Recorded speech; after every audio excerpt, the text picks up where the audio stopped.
Being a chief of police in any size town is not an easy task. Between leading your officers, answering to city officials, and of course answering to the public, it's a balancing act worthy of the Walendas.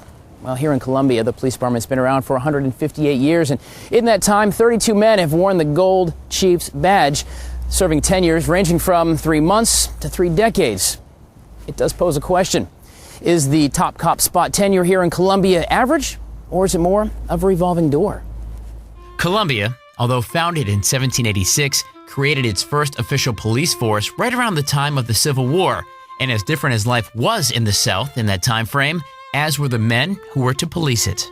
You can't put 21st century values and standards on behavior in the late 19th century and early 20th century.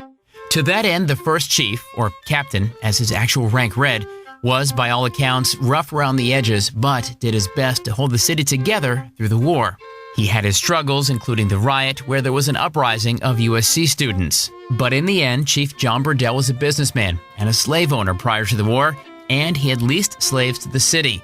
So at the end of the war, he submitted a hefty bill.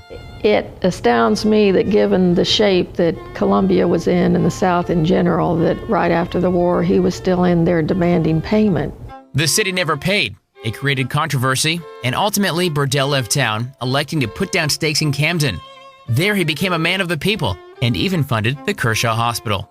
During the early days, the selection process for chief was something more of a political appointment rather than actual law enforcement aptitude. Politics guided who was selected and who had the same beliefs and political belief systems as whoever was in former government at that time that would help them meet their agenda. Many of them had never spent a day on as a policeman until they became chief. Appointments in law enforcement were made for 1 year. So for the first 30 years of the city, the list of chiefs was long, including Daniels, Fickling, Nixon, Graham, and Radcliffe, who actually ended up serving 3 times. Around 1890, the very first officer would rise up through the ranks to become the chief of police. Now, by all accounts, he was a good man and a good leader, but history has created some controversy. He hired on as a policeman and came up through the ranks and was elected to be chief in 1890. Higbee in later years had regaled his grandson of the stories of serving in the Confederacy, being wounded, and the great acts of heroism that he had done. And therein lies the controversy. About 1870, he enlisted in the U.S. Army and actually was sent to South Carolina as part of the occupation troops during Reconstruction. It wasn't until much later, in fact after his death, and most recently, that historians would discover pay information that would tell the real tale. Then came the story of the legitimate Confederate veteran Owen Daly, who had risen to the status of local hero after a run-in with some Yankees at a bar. He and a friend accosted some northern journalists in a bar. Apparently they were already somewhat under the influence of alcohol, and a bar fight ensued. Well, his local notoriety may have gotten him the job, but there was still one burning question. How old was he? Really? He's older than he claims to be, it appears. He probably approached his 90s. According to his headstone, he was 90 when he died. That means he was still working as a police officer in his late 80s. Well, despite the fact that he was in the big house and was perhaps a little loosey-goosey with chronological time, he served until 1907. That was when his second-in-command, William Cathcart, essentially swapped places with him. Cathcart, whose father at the time was Sheriff Cathcart, was elevated to the rank of sergeant. He stayed in that position for several months, and then he was made chief of police. For his knowledge, as a favor, or some other reason, Daly was allowed to remain on the department for several years. But the days of horse-swapping for the leadership role in Columbia was coming to an end. Sort of. As the city blasted into the 20th century, a new world was emerging, and with it, the way we policed. But even with the new generation of cops, trouble at the top continued. Over the first 70 years or so, Columbia saw many changes, from rebuilding after the Civil War to expansion in population and business, which of course required the Columbia Police Department to expand too. But size wasn't the only change. By 1914, 12 men had served the city as chief, or captain, as their rank dictated.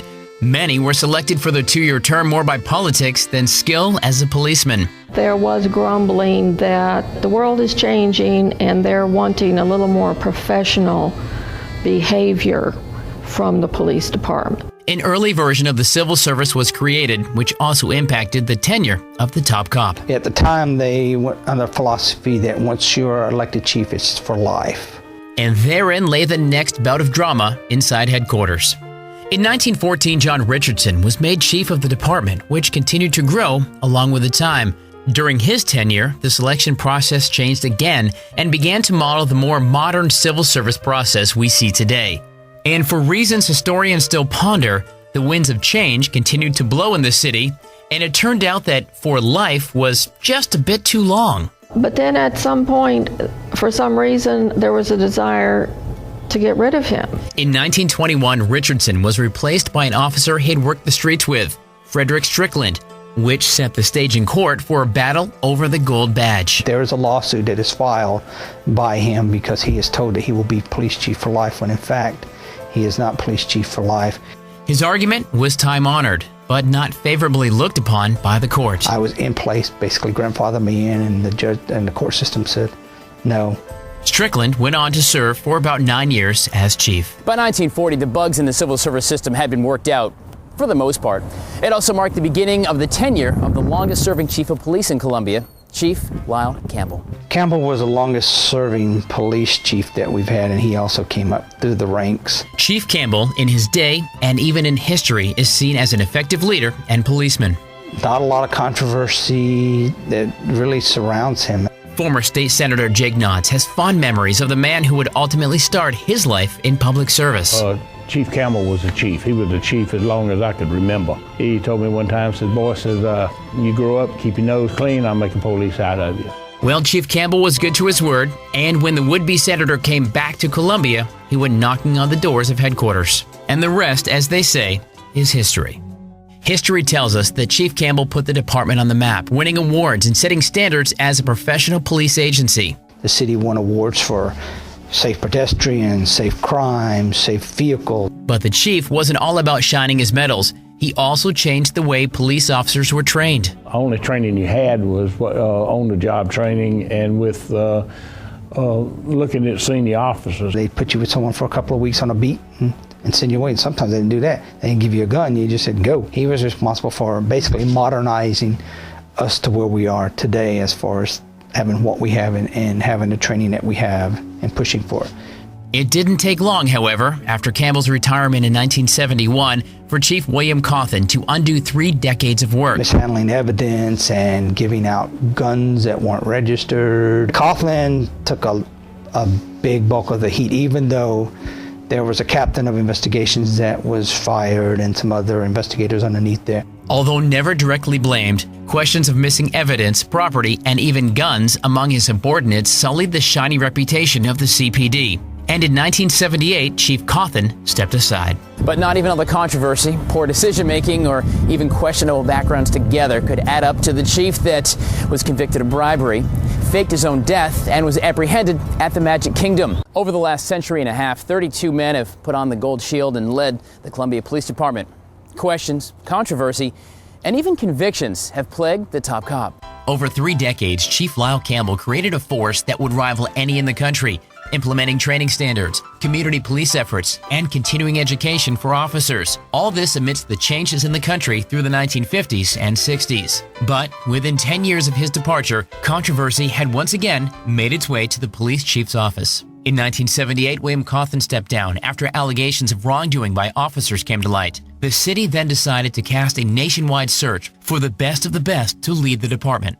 So they went outside and went to somewhere up in next to Chicago and got this guy, Arthur Hess, which nobody knew about. Arthur Hess, who had 19 years of police service under his belt, was seen as the savior to clean up the department's tarnished reputation.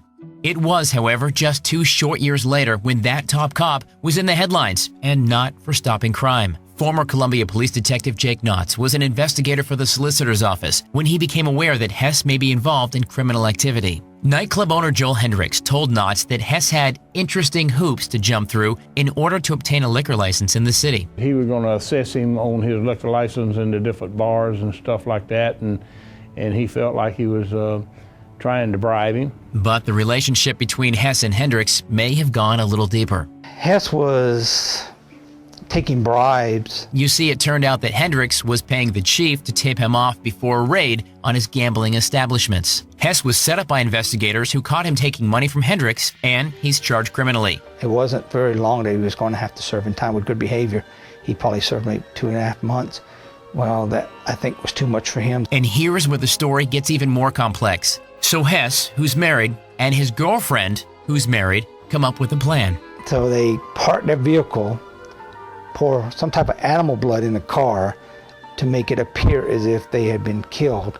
And of course, it didn't work that well. Obviously, Hess wasn't dead. In fact, when he was ultimately caught, he was found at the happiest place on earth by an off-duty cop from South Carolina. He was visiting down in Disneyland, and there's Alpha Hess walking around Disneyland, and they arrested him and brought him back. The very much alive Hess was returned to the state where he served his sentence. It's something that Hollywood would probably do, not a chief of police. So the city, once again with something of a black eye, decided to look internally for its next leader. Chief Austin had been the assistant. He became the chief and was there for 10 years and did an outstanding job with that. After Chief Austin's tenure, the next permanent chief named was Dean Crisp in 2004. Dean Crisp was a very honorable, decent, very good police chief. Crisp was popular with his officers because he gave them an ear, forming advisory groups to help shape the future of the department internally. But in the end, the Gold Shield again acted more like a target than a symbol of justice for Chief Crisp. It's known as CPD's cheating scandal. A new self-training system was implemented based on the honor system. And it found out that this officer happened to have the test open when another officer walked in. Interestingly, it was the chief's quick response in letting some 20 officers go that raised eyebrows and didn't sit well. And soon after, he was in the headlines again. With a triple homicide that makes national news and invites people into a crime scene that shouldn't have been there. But that wasn't the only time that Crisp had non-police personnel at a crime scene. I think going to a crime scene with his son, which I never thought that was any type of scandal. Crisp and the city ultimately decided to part ways, which would set the stage for the shortest chief's tenure in department history.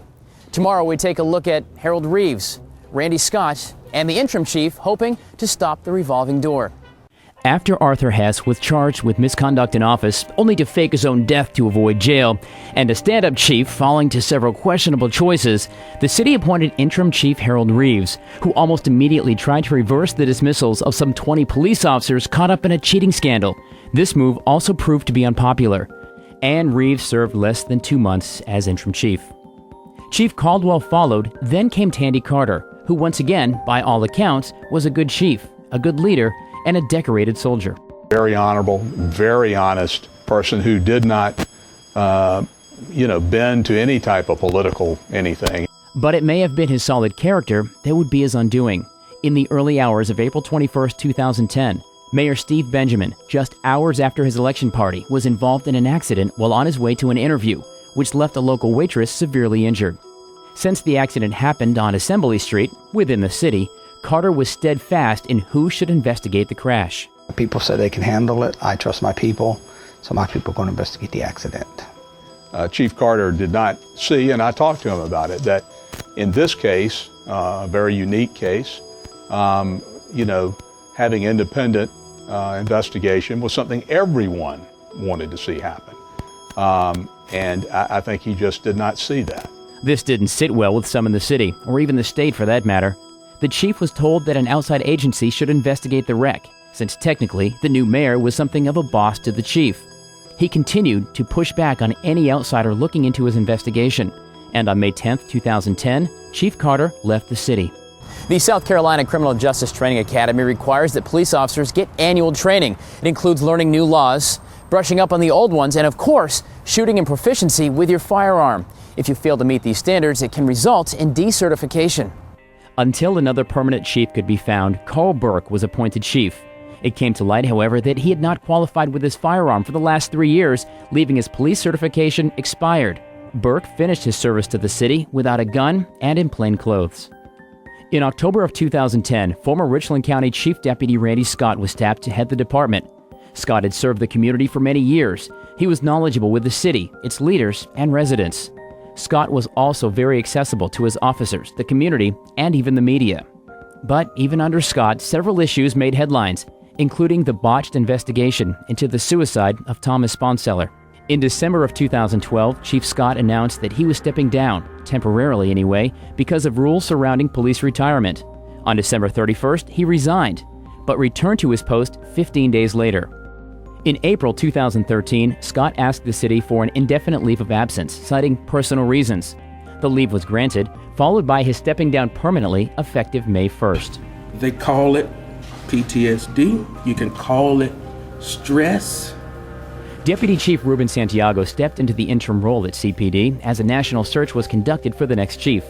And Santiago made no bones about the fact that he wanted the permanent position and set about working to right the CPD ship.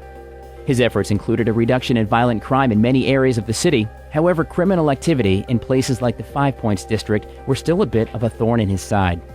In 2010, when Scott joined the CPD, Santiago and David Navarro also made the move from the county to the city. During Scott's leadership, the three men worked closely on police department initiatives. But on July 12, 2013, Navarro was discharged from the city, which cited violations of policy, including recording private conversations. It was then that a major allegation was made. And find out when they made a case with a stolen gun and some cocaine. Santiago was quick to dismiss the existence of any nefarious plan, and even black ops. We expect to be fully investigated, and since day one, I've invited those agencies to be a part of that investigation. Lawsuits were filed by both parties, and SLED and federal investigations were initiated.